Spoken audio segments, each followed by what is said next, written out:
All right, so today we're going to be taking a deep dive into Siddhartha by Hermann Hesse. Excellent. And I think this will be really fascinating to kind of explore the spiritual journey of this iconic character as he searches for enlightenment. Yeah, Siddhartha is um, more than just a fictional story. It's really kind of a philosophical and spiritual journey Yeah. that's captivated readers for almost a century now. Yeah, and what's so intriguing is that it seems to resonate across generations. Like, is there something timeless about this quest for enlightenment? Definitely. Hess really taps into a universal human desire, the longing for meaning and purpose, the feeling that there's got to be more to life Mm. than what we see on the surface. Okay, so let's unpack this. Starting with Siddhartha's early life, we see this young man, the son of a Brahmin, living a pretty comfortable life. He's mastering traditional practices, but still something feels off. It's almost like he's going through the motions, but not really finding fulfillment.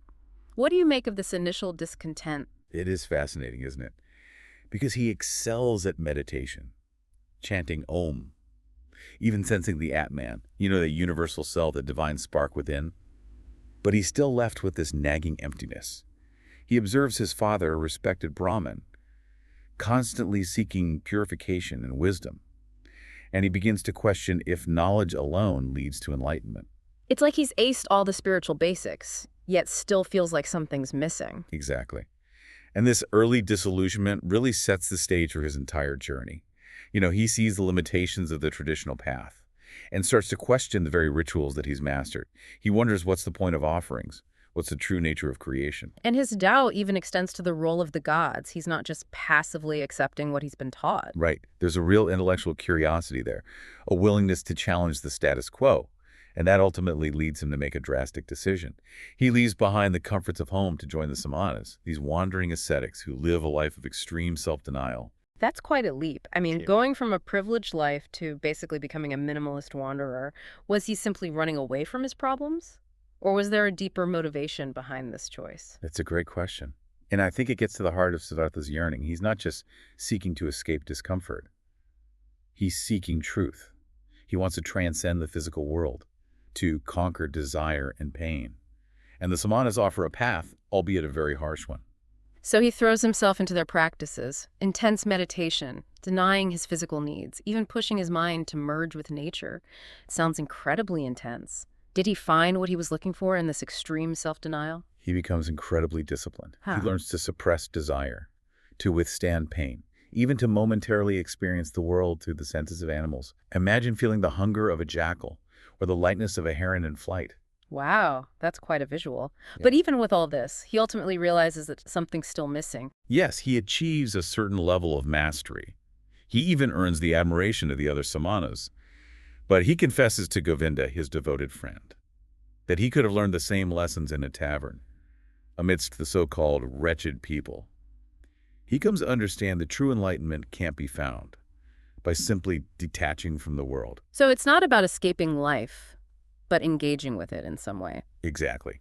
This realization marks a turning point in his journey. It's like he's hit a wall with the Samanas and needs a new direction. And that's when he hears about Gautama the Buddha, this new teacher who's creating quite a stir with his message of enlightenment. It's a pivotal moment. Both Siddhartha and Govinda, drawn by the Buddha's growing reputation, journey to hear him speak. And what's striking is that even Siddhartha, who's been skeptical of traditional teachings, is deeply moved by the Buddha's presence. It's like the Buddha radiates a sense of serenity and wisdom that's almost tangible. Right. And Govinda is immediately captivated. He decides to become a disciple on the spot.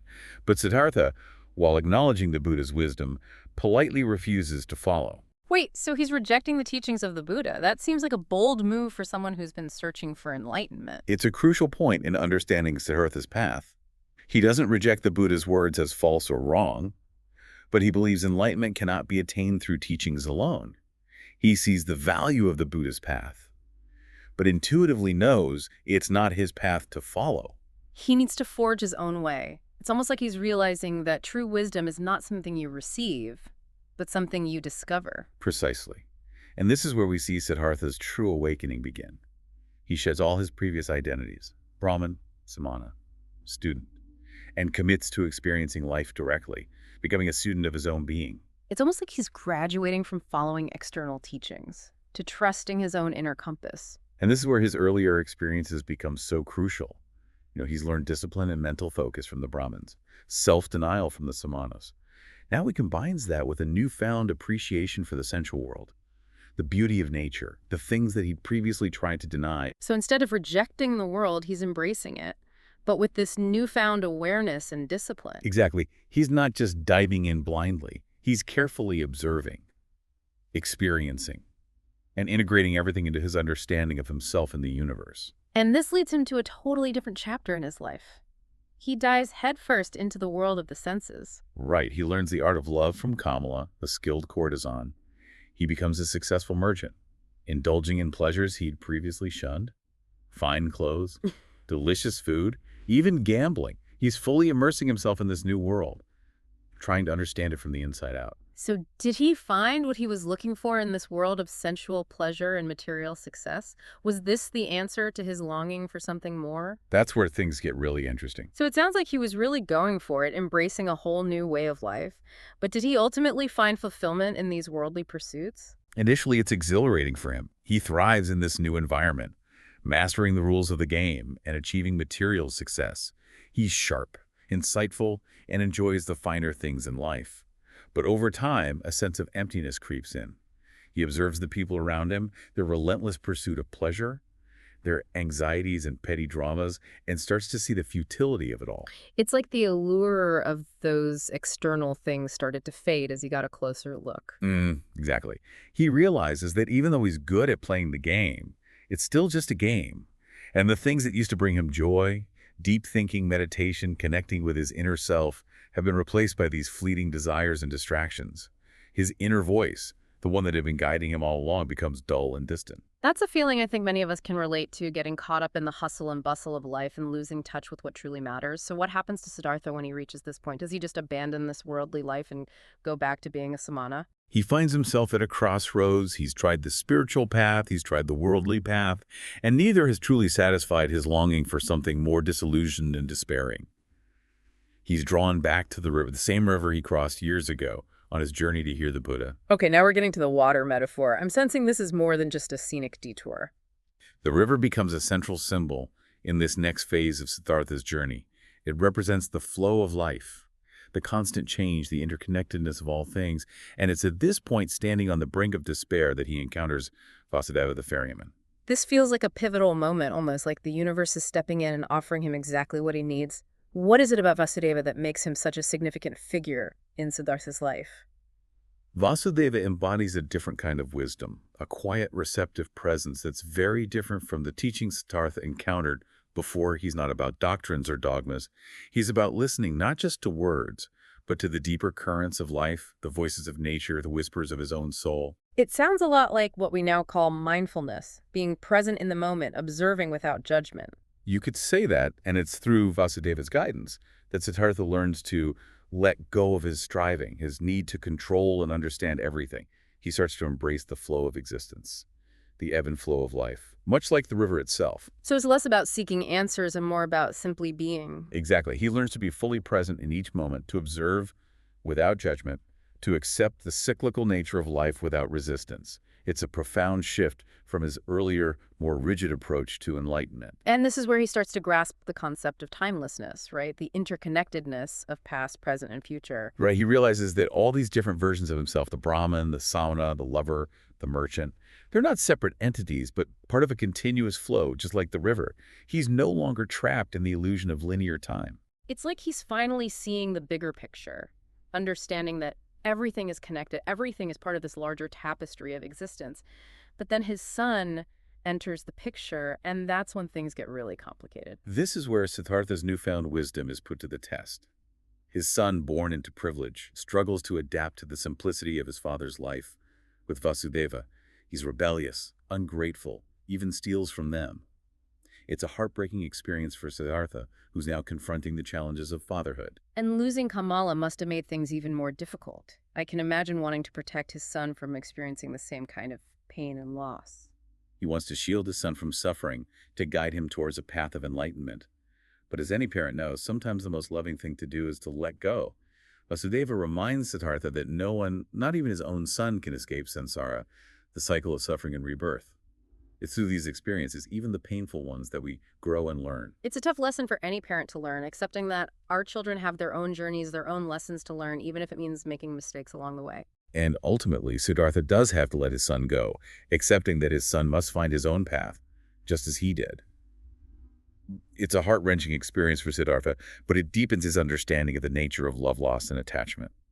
So after all this, has Siddhartha finally reached enlightenment? Has he found the answers he was searching for? It's more accurate to say that he continues to evolve. He deepens his understanding of life and becomes more and more like Vasudeva, radiating peace and wisdom. He observes the world with a newfound humility, recognizing the inherent value in even the most ordinary lives. He's no longer judging or striving. He's simply accepting, flowing with the current of life, embracing the oneness of it all. It sounds like he's finally found peace, not by escaping the world, but by embracing it fully with all its joys and sorrows. And it's at this point, years later, that his old friend Govinda shows up at the river seeking wisdom from the ferryman who has gained a reputation for his enlightened presence. Full circle, what a fascinating turn of events. Right? Govinda doesn't recognize his old friend, but Siddhartha gently reminds him of their shared past. Govinda, still seeking definitive answers, asks for teachings for a clear path to follow. I'm guessing Siddhartha doesn't just hand him a list of rules or a step-by-step guide to enlightenment. You're right. He tells Govinda that he can't teach enlightenment, that it's not about words or doctrines. He encourages Govinda to listen to his own heart, to experience the oneness of life directly, just as he's learned to do. And this is where the novel really highlights the limitations of language, right? The idea that words can only take us so far on the path to true understanding. Exactly. Govinda, despite years of studying and practicing the Buddha's teachings, still struggles to grasp what Siddhartha is trying to convey. He needs a tangible experience, something to bridge the gap between intellectual understanding and true knowing. So how does Siddhartha help him make that leap? Does he finally reveal some secret teaching or technique? He does something incredibly simple yet profound. He asks Govinda to lean in close and kiss his forehead. Wow, I'm on the edge of my seat here. What happens next? And in that moment, Govinda experiences a vision, a fleeting but powerful glimpse of the unity of all existence. It's a wordless transmission of wisdom, a direct experience that transcends the limitations of thought and language. He sees the interconnectedness of all things, the flow of time, the cyclical nature of life and death. It's an overwhelming and transformative experience. Talk about an aha moment. It seems like Siddhartha found a way to share his wisdom not through teachings, but through simple act of love and connection. Exactly. It's the culmination of his journey, his ability to transmit wisdom directly beyond words, beyond doctrines, beyond any formal teachings. He's become a conduit for the divine, for that universal energy that flows through all things, and it leaves Govinda, and perhaps us as readers, with a profound sense of wonder and possibility. Okay, let's unpack this. What does Siddhartha's journey ultimately teach us about the path to enlightenment? What are the key takeaways that we can apply to our own lives? Yeah, that moment when Govinda has that vision, it really is such a powerful culmination of Siddhartha's journey. He's not just a teacher anymore. He's embodying that oneness he's been striving for, right? Not through lectures or scriptures, but by just becoming a conduit for that universal energy that connects us all. Think about it. Govinda, despite years of following the Buddha's teachings, hadn't experienced this kind of profound knowing. Yeah. Took a simple act of love, a kiss on the forehead, to bridge that gap between intellectual understanding and true wisdom. Yeah, it makes you wonder about the different forms wisdom can take. You know, it's not always about accumulating knowledge. Sometimes it's about letting go, opening ourselves up to experience connecting with something larger than ourselves. Precisely. And this really highlights the experiential nature of true understanding. Yeah. It's not enough to just read about it or hear about it. You have to live it, breathe it, embodied it. Yeah. Govinda, even with all his dedication and study, needed that direct experience to truly grasp the essence of what Siddhartha had become. Which brings up a question I had. Did Govinda's experience stick? I mean, was that brief vision enough to completely transform him? That's the beauty of Hesse's ending. It leaves us pondering. We see Govinda deeply moved, recognizing Siddhartha as a manifestation of the divine. But whether he fully integrates this insight, whether it becomes a lasting transformation, well, that's part of his own ongoing journey. It's a reminder that enlightenment, or whatever we want to call it, isn't a destination, it's a process. We might catch glimpses of the summit, but the path continues. Exactly. And, Siddhartha is more about exploring the journey itself with all its twists and turns. Rather than providing a rigid roadmap to some ultimate truth, it challenges us to find our own way to embrace both the joys and sorrows of life and to recognize the potential for growth in every experience. So let's kind of reflect on this a bit. We followed Siddhartha as he navigated these different paths, from the strict discipline of the Brahmins and Samanas to the indulgences of the material world. He's rejected traditional teachings, embraced the full spectrum of human experience, and ultimately transcended the limitations of his former self. What resonates most with you about his journey? For me, it's a reminder that wisdom isn't a destination. It's a way of traveling. It's about being present, listening deeply, learning from every experience, and recognizing the divine spark within ourselves and all beings. Beautifully said. And I'm also struck by his courage to forge his own path. It reminds me that it's okay to question everything, to step outside of our comfort zones, and to trust that inner voice that's guiding us towards our own unique truth. And as we wrap up our deep dive into Siddhartha, perhaps the most profound question to leave with is this. What if true enlightenment isn't about reaching some distant goal, but about recognizing the perfection that already exists in each moment, in the flow of the river, in the breath that sustains us, in the interconnected web of life that weaves us all together? Ooh, that's a powerful thought. And I think it perfectly encapsulates the essence of what Hesse was trying to convey through Siddhartha's journey. So, dear listener, thanks for joining us on this exploration of Siddhartha and its timeless wisdom. Until our next deep dive, keep seeking, keep questioning, and keep embracing the flow of your own unique journey.